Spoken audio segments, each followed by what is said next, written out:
Queridos, vamos abrir a palavra de Deus no livro de Gênesis, capítulo 25, e ouçamos a leitura do verso 27 até o verso 34. Passagem bastante conhecida, o episódio em que Esaú vende o seu direito de primogênito. Gênesis 25, de 27 a 34. Cresceram os meninos. Esaú tornou-se perito caçador, homem do campo. Jacó, porém, era homem pacato e morava em tendas. Isaque amava Esaú, porque se saboreava de sua caça. Rebeca, porém, amava Jacó. Jacó tinha feito um ensopado, quando Esaú, exausto, veio do campo e lhe disse: "Por favor, me deixe comer um pouco da coisa vermelha, essa coisa vermelha aí, pois eu estou exausto." Por isso deram-lhe o nome de Edom. Jacó respondeu: "Primeiro me venda o seu direito de primogenitura." Ele respondeu: "Estou morrendo de fome. De que me vale o direito de primogenitura?" Então Jacó disse: "Primeiro jure." Esaú jurou e vendeu o seu direito de primogenitura a Jacó.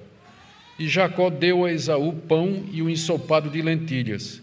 Ele comeu, bebeu, levantou-se e saiu.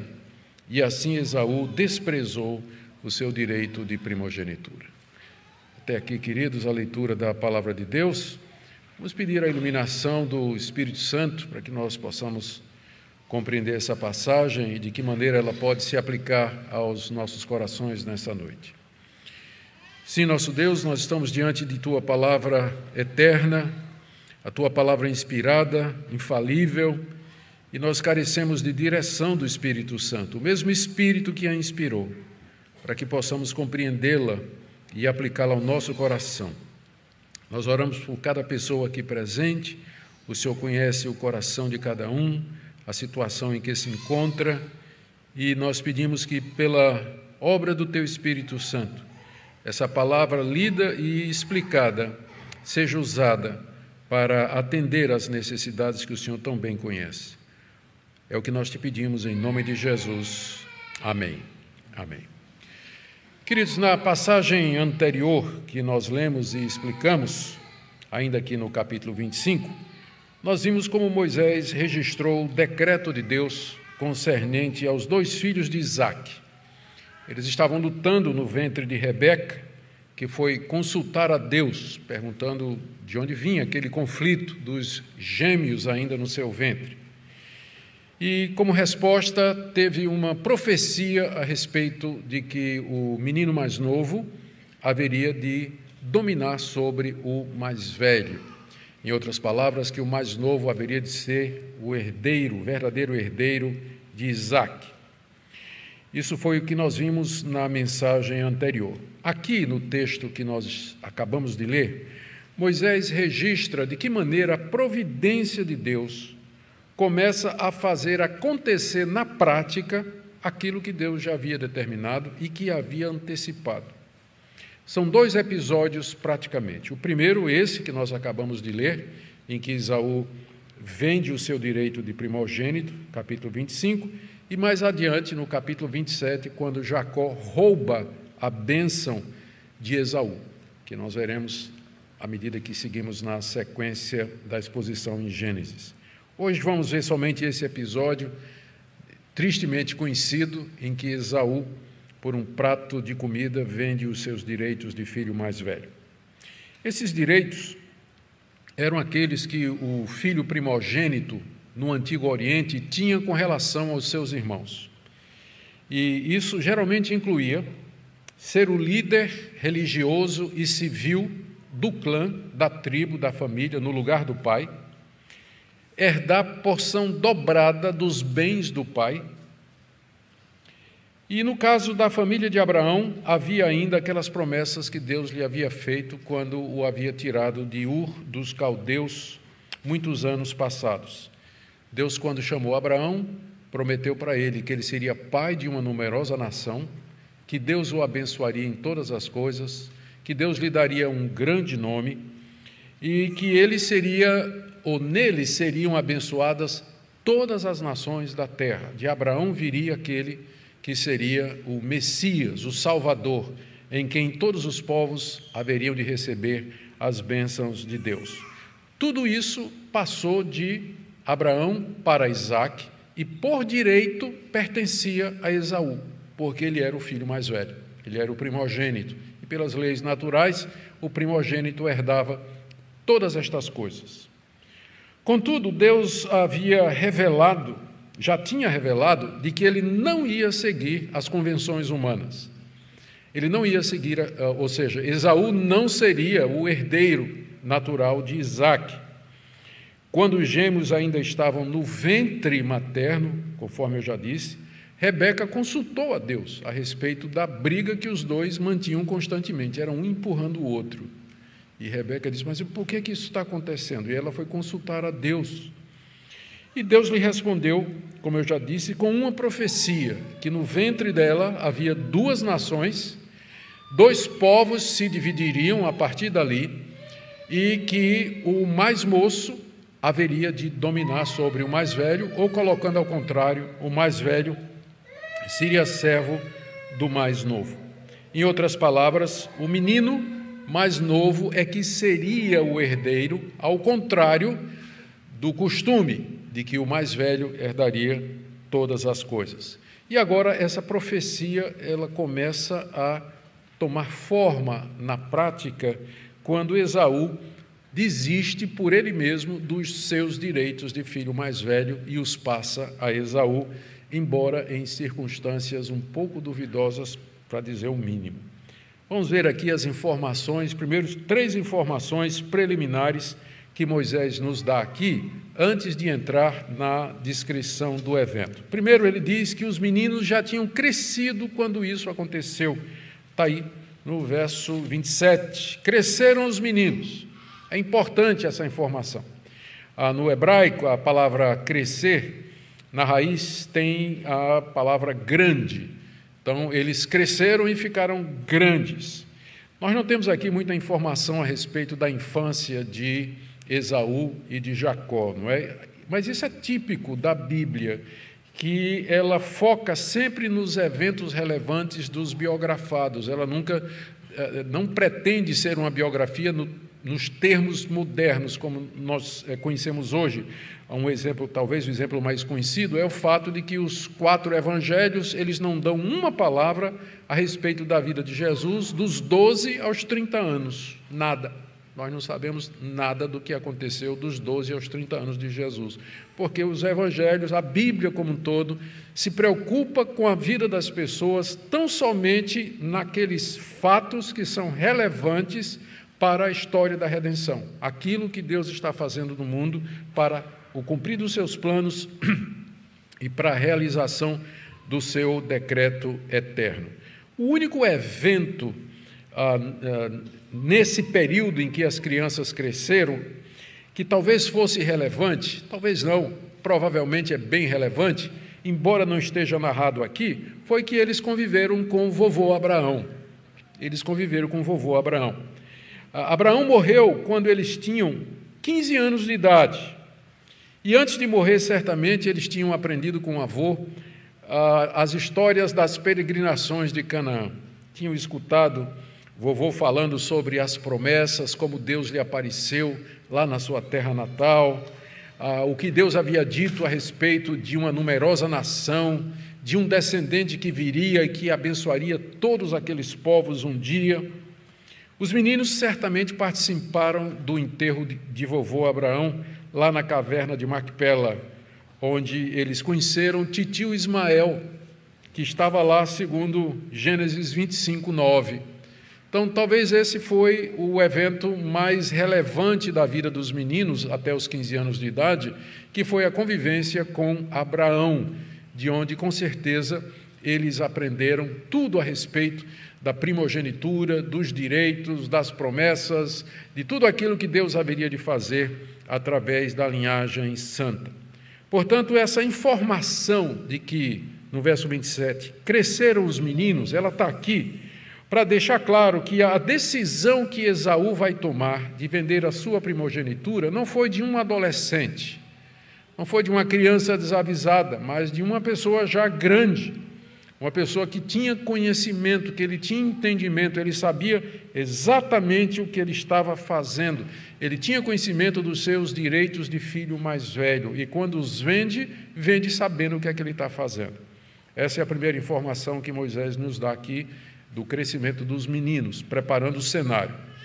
A segunda informação é que os pais dos meninos tinham gostos diferentes, é que eles se tornaram, isso vai ser o terceiro ponto, é que eles se tornaram pessoas bem diferentes, embora gêmeos, se tornaram duas pessoas opostas.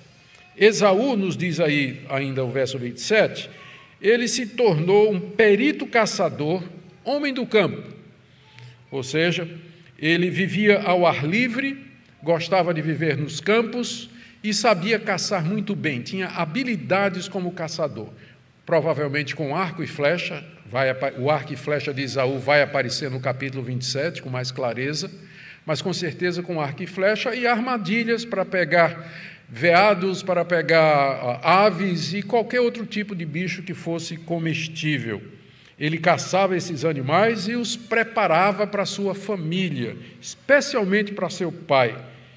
Antes de Esaú, a Bíblia registra um outro caçador, muito perito, muito hábil, que se tornou muito famoso, chamado Nimrod. Só que a fama dele era uma fama triste, porque ele foi o fundador de Babilônia e ele era o líder de uma civilização que se levantou contra Deus, acarretando mais adiante o juízo da Torre de Babel. Então, quando Moisés aqui diz que Esaú se tornou um perito caçador, a gente quase que pode ler nas entrelinhas a tentativa de fazer uma ligação já com Nimrod, que era esse homem profano, inimigo de Deus, que não queria se sujeitar a Deus, que eventualmente vai ser o que vai acontecer com Esaú. Mas Esaú, então, segue esse caminho. Perito caçador, vivia no campo, um homem viril, um homem que gostava do ar livre, com a disposição para fazer tudo aquilo que esse tipo de vida certamente exigia. Jacó, ao contrário, diz aí o texto, no verso 27 ainda, o contraste é introduzido pelo porém, não é? Jacó, porém, ao contrário de Esaú, era homem pacato e morava em tendas. A expressão homem pacato também pode ser entendida como ele era um pastor de ovelhas. Era um homem tranquilo, que ficava ali cuidando das ovelhas do rebanho da família. A gente sabe que essa era a profissão dele, porque mais tarde é essa profissão que ele vai exercer. Quando ele vai para a Mesopotâmia, fugindo do seu irmão, vai para a casa do seu tio Labão, e lá vai trabalhar no campo, cuidando das ovelhas do seu tio, em troca da sua futura esposa, Raquel, não é? Mas nós vamos chegar lá. Mas a profissão de Jacó, enquanto que Esaú era um perito caçador, Jacó era um homem mais caseiro. Ele ficava mais em casa, gostava de pastorear o rebanho, isso exigia naturalmente muita paciência. A gente sabe o trabalho que ovelhas dão, então ele precisava ser realmente um homem muito paciente e muito pacato, tranquilo. E diz aí que ele vivia em tendas, que era o ideal daquela época do líder de um clã, não é? Viver em tendas era bem caseiro. Isso não quer dizer, embora a palavra pacato também possa significar, no hebraico, alguém moralmente perfeito, não é o caso de Jacó. Nós vamos ver mais adiante que ele era capaz de enganar as pessoas e ele era capaz de tirar proveito das coisas para alcançar o objetivo que ele desejava. Mas o ponto aqui é que essas diferentes vocações e estilos de vida dos dois irmãos vão mais adiante desempenhar um papel importante na história. E é por isso que isso está aqui, porque isso, a profissão de cada um deles e o caráter de cada um deles, prepara o cenário para o evento central, que é aquele momento em que Esaú vende a sua primogenitura a Jacó por um prato de comida. A terceira informação que Moisés nos dá aqui, ainda na fase de preparação para o evento, é que os meninos eram prediletos do pai e da mãe, no sentido de que os pais tinham predileções diferentes. Nós lemos isso aí no verso 28. Isaque amava Esaú, porque se saboreava da sua caça. Rebeca, porém, amava Jacó. Isaque amava Esaú. Não quer dizer que odiasse Jacó. Tanto é que a melhor tradução seria Isaque amava mais Esaú. A nova tradução na linguagem de hoje, ela já traz dessa maneira aí, porque é isso que significa. Não é que ele odiasse Jacó, mas ele tinha predileção pelo seu filho mais velho. E a razão não era das mais nobres, é porque ele gostava de comer a caça de Esaú. Ele gostava mais do tempero de Esaú do que dos ensopados de Jacó. Por isso ele gostava do filho caçador, porque comia da comida, da caça que o filho trazia e que preparava para ele. E ele gostava, era um gastrônomo, Isaque, né? Era um gastrônomo, é um homem afeito a comer bem, gostava disso. Por isso ele dava essa predileção ao seu filho primogênito. E agora, é claro, né? Não podemos desprezar o fato de que, sendo o primogênito, Esaú era o predileto do seu pai, porque seria o seu herdeiro natural, mesmo que Isaque soubesse da profecia, mesmo que Isaque soubesse da resposta que Deus tinha dado à sua esposa Rebeca, com relação aos meninos que estavam no ventre dela, ainda antes de nascer. Isaque sabia que tinha sido dito que Esaú seria servo de Jacó, mas mesmo assim, ele tinha predileção pelo mais velho, talvez na expectativa de que aquela profecia não se cumprisse. O fato é que ele amava Esaú porque era o mais velho, porque gostava da sua caça, e aqui ele está seguindo no caminho do seu pai Abraão, porque Abraão gostava era de Ismael, o seu primogênito, e foi com muito a contragosto que Abraão mandou Ismael embora, quando Deus disse: quem vai ser o seu herdeiro é o mais moço, Isaque. E aqui a história está se repetindo. Não vai ser o mais velho de Isaque que vai ser o herdeiro, mas o mais moço. Mas Isaque parece ignorar isso, parece ter esquecido dessa profecia, dessa palavra de Deus, de quem seria o verdadeiro herdeiro, e por conta da comida que seu filho fazia, ele tinha essa predileção mais, ele favorecia muito mais o seu filho mais velho do que o seu filho mais moço. Em contraste, note o porém aí, bem enfático do verso 28, Rebeca, porém, em contraste à atitude de Isaque, que favorecia Esaú, Rebeca, porém, amava Jacó. Amava Jacó. E a gente não pode especular muito, mas pelo que a gente conhece de Rebeca até agora, aquela moça de fé que atendeu o chamado de Deus para sair lá de Padã Arã, noroeste da Mesopotâmia, terra dos seus pais, para vir viver com Isaque, uma pessoa que ela não conhecia. Isso tudo já fala do caráter de Rebeca. Era uma moça temente a Deus, crente, e a razão, à luz de tudo isso, a razão mais provável pela qual ela amava Jacó, acima do seu filho Esaú, que era o mais velho, era exatamente a promessa que tinha sido feita para ela. É a resposta que ela teve quando ela perguntou a Deus: Deus, por que meus filhos estão brigando no ventre?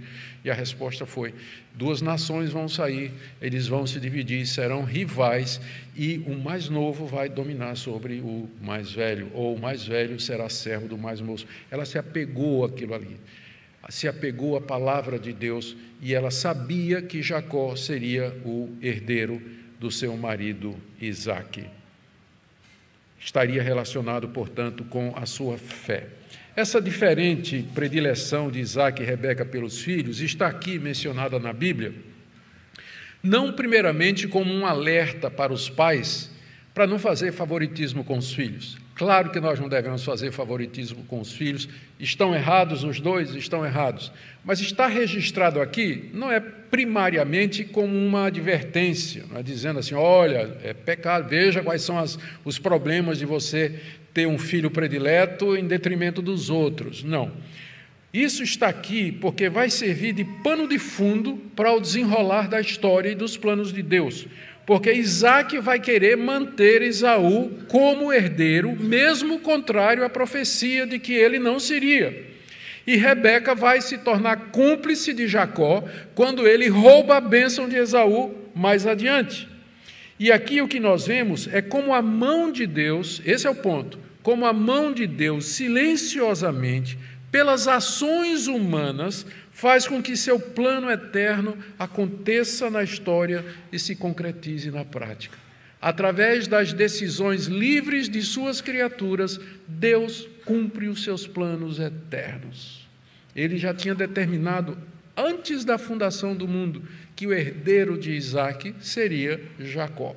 E agora, à medida que a história prossegue, Deus, como hábil tecelão, vai fazendo o tecido da história acontecer, de forma que no final ele vai ter o seu plano exatamente como ele determinou, e isso através das decisões das pessoas.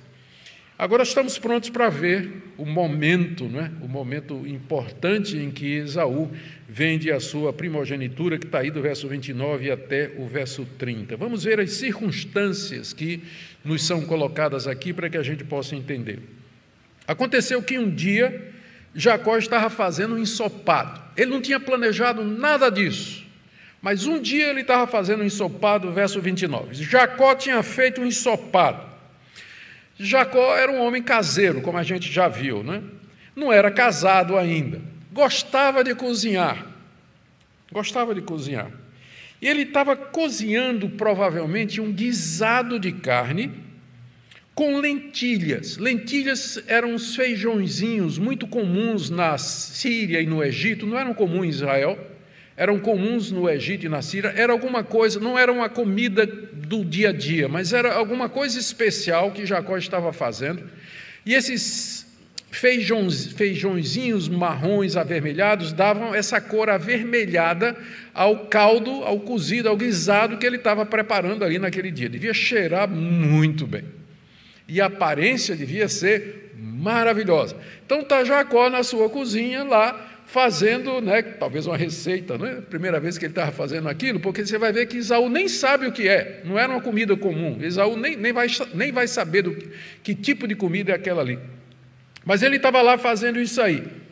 E diz aí no verso 29 que Esaú, exausto, veio do campo. Estão percebendo a coincidência? No dia em que Jacó resolveu cozinhar uma comida diferente, uma comida especial, avermelhada, é o mesmo dia em que esse perito caçador não pegou nada. Ele foi para o campo caçar, voltou com fome, de mão abanando, cansado, exausto, e ele entra lá na cozinha do seu irmão. E ele pede um pouco daquilo que seu irmão estava cozinhando, nos diz aí o verso 30. Esaú, exausto, veio do campo e lhe disse: por favor, me deixe comer um pouco da coisa vermelha, essa coisa vermelha aí, pois eu estou exausto. Por isso lhe deram o nome de Edom. Ele nem sabia o que era, como eu disse, não era uma comida de todo dia, não era uma comida especial que Jacó estava fazendo. Ele só sabia que era uma coisa vermelha, cheirava bem, parecia muito gostosa. Literalmente no hebraico está assim: depressa, me dê desse vermelho, dessa coisa vermelha para eu engolir. Né? A compulsão de Esaú. Ele estava com muita fome e era um homem voltado para os apetites naturais. Não é? Não é à toa que o pai gostava dele, né? Ambos, né, deviam ter feito, né, devia ter comido muita coisa boa juntos, não é? Ele estava com esse apetite: eu quero me dar logo, eu quero rápido um pouco dessa coisa vermelha aí que você está fazendo. Mais tarde, quando esse episódio se tornou conhecido, porque se tornou conhecido, ele passou a ser chamado também de Edom, uma palavra que em hebraico soa parecido com a palavra vermelho. Esaú, o vermelho, o Edom, o Edomita. O nome dos descendentes de Esaú será esse aqui, edomitas, que é um povo que se tornou rival dos israelitas, descendentes de Jacó, até que finalmente foram conquistados por Davi séculos depois. Do verso 31 até o verso 33, Moisés nos relata a proposta de Jacó. A proposta de Jacó. Ele pede, por favor, me deixe comer, Esaú pediu, por favor, me deixe comer um pouco da coisa vermelha, essa coisa vermelha aí, pois eu estou exausto. Resposta de Jacó no verso 31, primeiro me venda o seu direito de primogenitura. Primeiro me venda o seu direito de primogenitura. Como já dissemos, como primogênito, Esaú tinha direitos de filho mais velho. A proposta de Jacó aqui aparenta ser insensível e desumana. Ele queria trocar o prato de ensopado que Esaú queria pelos direitos de filho mais velho, do seu irmão. Ele exige que Esaú passe todos esses direitos para ele antes de servir o prato de comida que ele estava fazendo. Seria um negócio, seria uma venda. No hebraico, Jacó diz assim literalmente no 31, hoje, agora, me venda o seu direito de primogenitura, que foi traduzido como primeiro me venda o seu direito de primogenitura. No hebraico é agora, me venda seu direito de primogenitura que eu dou a comida que você está querendo. E aqui Jacó se valeu, ele está se aproveitando do estado do seu irmão Esaú. Veja, ele não tinha planejado nada disso, Jacó não tinha planejado nada disso. As coisas foram acontecendo. Naquele dia ele resolveu testar, ver se ele conseguia fazer um ensopado de lentilhas. Ele estava cozinhando quando esse grande caçador, que era o irmão dele, vem de uma caçada fracassada, morto de fome, e pede um pouco de comida. E Jacó ali, ele vê o momento de obter aquilo que ele já de alguns anos queria, porque sabia, sem dúvida, sua mãe tinha dito, você que vai ser o herdeiro. E ele queria aquilo, ele desejava aquilo. Ele não tinha planejado, mas agora matreiramente aproveitou a oportunidade. Ele queria a coisa certa, mas pelos meios errados. E Esaú, para horror dos leitores, né? Dizia assim, mas rapaz, como é possível um negócio desse? Esaú concorda com o negócio. Ele concorda com o negócio de vender o seu direito de filho mais velho, com tudo que aquilo trazia, por um prato de comida para satisfazer uma fome que ele estava tendo naquele momento, de um dia que não deu certo, um dia de caçada. Ele concorda com o negócio, e aí ele se justifica no verso 32, dizendo assim, eu estou morrendo de fome. Está nada, não estava morrendo de fome. Não é? Mas aqui ele está se justificando, ele está com o apetite, o coração, o olho está na comida agora, não é? Já a boca começou a salivar, não é? Ele sentiu o cheiro, né? E ele agora quer, e ele se justifica. Eu estou aqui quase morrendo. Do que me vale o direito de primogenitura? Ser o filho mais velho vai matar a minha fome? Ter todos os direitos de coisas que eu não tenho? Ser herdeiro de toda a fortuna de meu pai vai resolver meu problema agora? Porque agora eu estou com fome. Eu estou com fome, estou cansado, estou esmorecido. Eu preciso de alguma coisa para agora, para esse momento. E aí ele está disposto a fazer um negócio. Mas aí Jacó diz, eu quero que você jure. Jacó era matreiro, né? Matreiro, esperto. Não é à toa que o nome dele é exatamente isso aí, o enganador, aquele que pega no calcanhar. Você vê como as crianças elas se desenvolveram de acordo com o nome que já tinha sido dado, né, profeticamente, pelo momento que eles nasceram, pela forma como eles nasceram. Nasceu primeiro Esaú e Jacó já nasceu agarrado no calcanhar dele, já dizendo como é que seria a vida daqueles meninos. Jacó exige um juramento, está aí no verso 33, jure agora, a mesma expressão no hebraico, em vez de primeiro jure, é jure agora, hoje, faça esse juramento de que você vai me passar todas estas coisas. O juramento no Antigo Oriente era considerado como a palavra decisiva e final em um negócio e tornava o negócio oficial. E aí chegamos no grande momento do texto, que é esse em que Esaú vende, de fato, o seu direito de filho mais velho ao seu irmão Jacó. Ele faz o juramento, verso 33. Esaú jurou e vendeu o seu direito de primogenitura a Jacó. Textos antigos do século XV a.C., que foram escritos na Mesopotâmia, eles contam a história de um homem que vendeu o seu direito de primogenitura por um carneiro, provando de que esse tipo de negócio era possível no Antigo Oriente. Embora fosse um direito natural, mas o herdeiro ele poderia vender o seu direito de filho mais velho por alguma coisa conforme a sua conveniência. Então, é mais um achado, mais uma descoberta arqueológica que comprova a veracidade da Escritura. O pessoal poderia pensar, mas que absurdo, como é que podia isso? O cara era o primogênito, isso aqui é inegociável. No Antigo Oriente era negociável, o filho mais velho podia vender o seu direito, os direitos que ele tinha. Há textos antigos que comprovam isso aí. E assim, com esse juramento, Esaú oficialmente passa os direitos de filho mais velho para Jacó, perdendo ali o direito de ser o herdeiro de Isaque, o portador das promessas e de tudo mais que estava ligado a isso. Em seguida, ele recebe de Jacó a parte prometida, verso 34, Jacó deu a Esaú pão e o ensopado de lentilhas. Nunca houve uma comida que teve tantas consequências graves quanto esse ensopado de Jacó, a não ser o fruto proibido da árvore do conhecimento do bem e do mal. As consequências disso aqui para a história serão dramáticas. A história vai seguir essa mudança aqui, a partir disso aqui, como um pequeno momento, um instante da vida da gente pode determinar tudo o que vem depois. Aqui, veja como Moisés registra no verso 34. Esaú comeu, bebeu, levantou-se e saiu. 4 verbos curtos e secos, descrevendo a atitude de Esaú. Ele não sentiu o menor remorso, não sentiu tristeza, não sentiu arrependimento. Comeu, bebeu, levantou-se, saiu da cozinha de Jacó. Como se não tivesse feito, saiu palitando os dentes.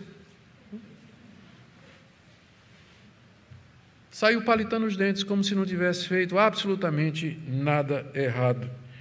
É por isso que, em seguida, Moisés faz o seguinte comentário: assim, Esaú, ele não diz vendeu, desprezou, porque foi isso que Esaú fez.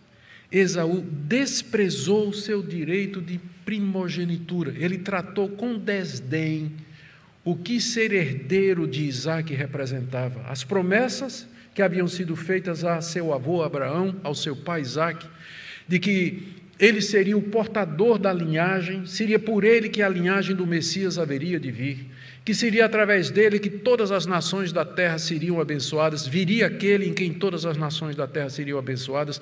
Esaú desprezou tudo isso, tratou com desdém, com indiferença. Ele não viu o valor das coisas espirituais, enquanto que seu irmão Jacó estava de olho exatamente nisso aí, nessas coisas espirituais. Aqui está a maior diferença entre os dois irmãos, que Jacó desejava muito os direitos de filho mais velho. Ele sabia da profecia a seu respeito, ele queria a primogenitura, não tanto por conta da herança do pai, mas por conta das promessas feitas a Abraão, os privilégios religiosos. Jacó já era um homem temente a Deus, embora sua ética não estava correta. Esaú, por outro lado, ele não dava valor às coisas espirituais e nem às promessas que estavam atreladas à sua primogenitura. Ele estava mais interessado em satisfazer os seus apetites naturais ali no momento, e provavelmente ele não conhecia o Senhor. O autor da carta aos Hebreus, no capítulo 12, verso 16, diz o seguinte sobre Esaú: cuidado para que não haja entre vocês nenhum impuro ou profano, como foi Esaú, o qual, por um prato de comida, vendeu o seu direito de primogenitura. Cuidado que não haja no meio de vocês ninguém impuro ou profano como Esaú, que por um prato de comida vendeu os seus direitos espirituais. A Septuaginta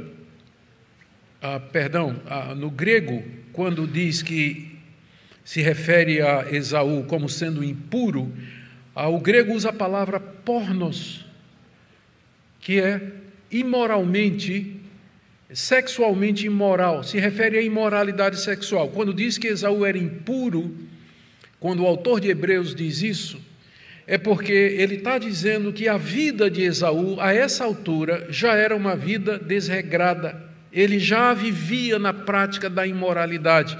E isso vai ficar mais claro adiante com os casamentos que ele vai fazer, Esaú.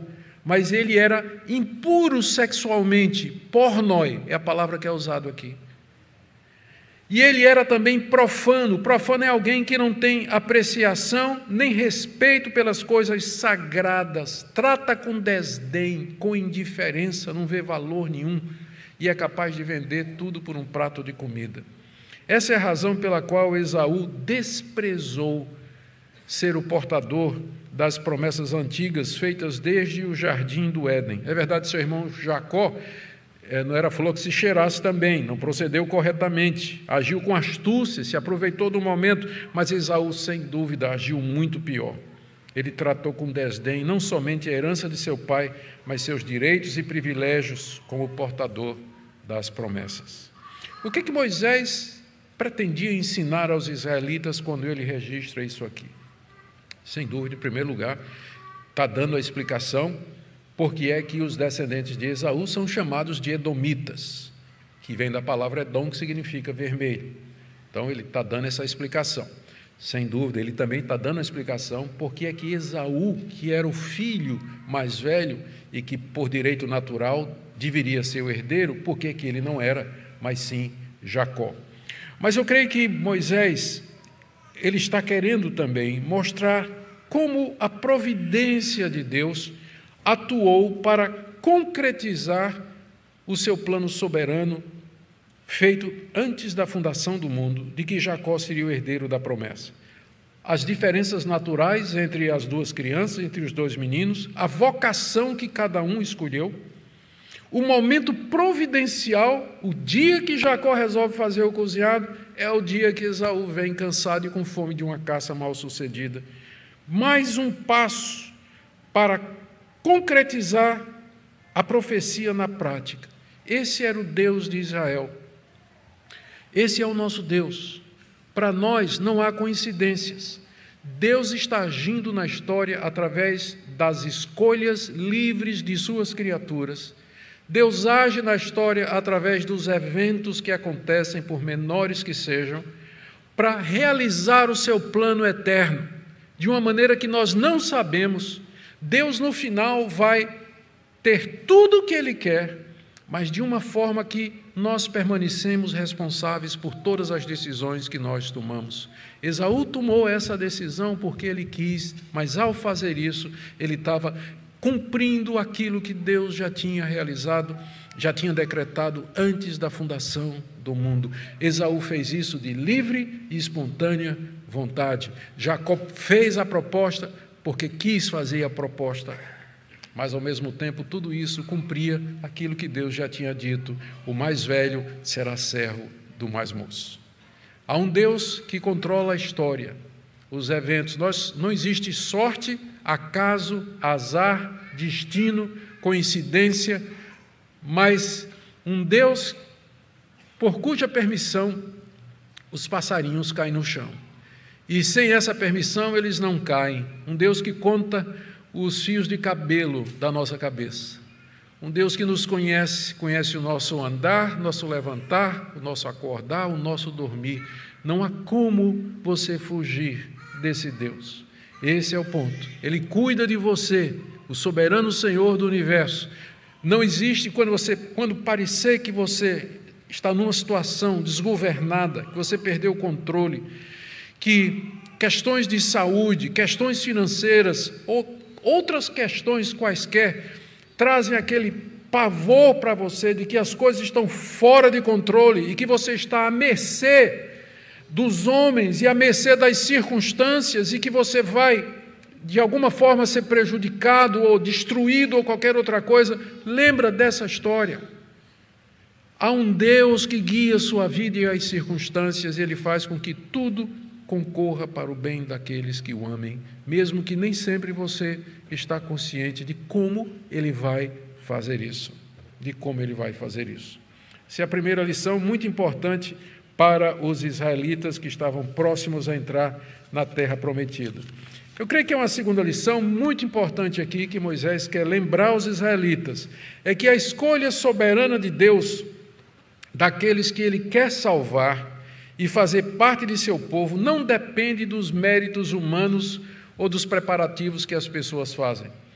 Por exemplo, Deus subjugou e passou por cima da preferência de Isaac. A preferência de Isaac era Esaú. Deus simplesmente passou a caterpillar por cima disso e disse, não vai ser Jacó. Esaú era o predileto de Isaac, mas Deus tinha outros planos. Jacó era matreiro e espertalhão, não foi por mérito que Deus escolheu Jacó. Se Deus tivesse olhado, algumas pessoas acham que essa escolha soberana de Deus é baseada na presciência de Deus. Então, se Deus tivesse olhado lá no futuro, Ele ia ver que Jacó era um espertalhão, ele era um enganador, e que ele estava disposto a fazer qualquer negócio para obter o que ele queria. Certamente, se a eleição e a salvação fosse com base na presciência de Deus, Jacó não seria o escolhido, porque ele não tinha mérito nenhum, ao contrário. E ele nem era o herdeiro natural. Por isso, os israelitas, eles deveriam lembrar, ali, enquanto eles se preparavam para entrar na terra prometida, de que eles haviam sido escolhidos por Deus, não porque eles eram melhores do que outras nações, porque não eram. Na verdade, eles sempre foram teimosos, obstinados, idólatras, incrédulos contra Deus, desde o dia que Deus os tirou da terra do Egito. 40 anos de rebeldia no deserto. Deus não os havia escolhido por isso, mas pelo seu soberano desígnio, pela sua graça, pelo seu favor, para que ninguém se glorie, para que ninguém bata no peito e diga, eu sou salvo, ou eu fui agraciado, eu tive o meu perdão de pecados, Deus me chamou para ser seu, porque Ele viu alguma coisa em mim, porque eu sou melhor do que os outros, porque eu sou especial. Não é. É pela graça soberana de Deus. O que é que nós podemos aprender com essa passagem, queridos, além dessas lições que eu já trouxe aqui? Bom, com certeza, embora não seja o ponto central, cuidado com o filho predileto. Primeira lição. Não é o ponto central do texto, mas está no texto. Então, ter filho predileto dá problema. Segunda coisa, nunca tome decisão quando estiver com fome e cansado. Não é isso? É uma lição importante. Então, primeiro, coma, não faça nenhum acordo antes. Então, coma bem, durma, descanse, e aí com a cabeça fresquinha, os apetites naturais satisfeitos, sente para tomar decisões. Não faça nada no calor da pressa, da angústia, da necessidade, porque muita gente se deu mal fazendo isso. Terceira lição aqui, os perigos da glutonaria e da embriaguez. A comida e a bebida têm sido a causa da queda de muitos. Adão comeu fruto, Noé se embebedou, Isaac era gastrônomo e Esaú vivia para o estômago. Olha o resultado disso aí. Quando a bebida e a comida se tornam ídolos, não é à toa que estão lá na lista das obras da carne em Gálatas capítulo 5. A glutonaria e a embriaguez. Não são poucos aqueles que caíram por conta desses pecados que a gente fala tão pouco na igreja. A gente fala muito de adultério, de desonestidade, e esses pecados mais escandalosos, mas nós estamos vendo em operação aqui outros tipos de pecados que podem ter resultados devastadores. Devastadores. Mas a lição principal que eu queria tirar para nós aqui é essa que a triste história de Esaú nos apresenta. Esaú era profano, ele não dava valor às coisas de Deus e ele trocou tudo isso por um prato de comida. Não são poucos os que cresceram na igreja, e aqui eu estou falando com vocês, filhos de crentes. Foram batizados, aprenderam a palavra de Deus desde cedo, foram instruídos na verdade de Deus e depois simplesmente jogaram tudo isso fora por uma aventura, uma namorada, um caso, um amigo, uma amizade, qualquer outra coisa, um trabalho, uma oportunidade em que você simplesmente optou por atender às coisas desse mundo que satisfazem você, em vez de você buscar primeiro o reino de Deus e a sua justiça, sabendo que as demais coisas lhe seriam acrescentadas. Muita gente desdenha os seus direitos de primogênito. Tudo que aprendeu, quando chega numa certa idade e resolve simplesmente dizer assim: eu vou para o mundo, eu quero saber como é lá fora, eu quero experimentar estas coisas, e ele troca todos esses privilégios por prazeres temporários. A Bíblia, nós vamos ver mais adiante, lá no livro de Hebreus diz que depois Esaú se arrependeu e ele quis voltar, e diz lá, não encontrou lugar de arrependimento. Não encontrou lugar de arrependimento. Então pense bem, jovem, você que está sendo instruído, você que está crescendo na igreja, pense bem nas suas escolhas, nas suas decisões, aquilo que está diante de você. Isso que eu digo para os jovens e adolescentes, eu digo para os demais também. Porque as pessoas, às vezes, fazem trocas, das quais elas se arrependem depois. Que Deus tenha misericórdia de nós, que não haja entre nós nenhum profano ou impuro como Esaú, que nós valorizemos as coisas de Deus, estejamos sempre gratos pelos grandes privilégios que Deus nos deu. Nós fazemos parte dessa linhagem aqui, a Igreja de Cristo, e isso, um alto privilégio, não troque isso por um prato de comida. Amém? Ó Deus querido, grave essa palavra no nosso coração. Eu oro por aqueles que estão sendo tentados, que estão vivendo situações difíceis. Oro, Senhor, que o Senhor nos ajude a buscar em primeiro lugar o Teu reino, a valorizar as bênçãos que o Senhor nos promete, aqui e na eternidade. Em nome de Jesus. Amém.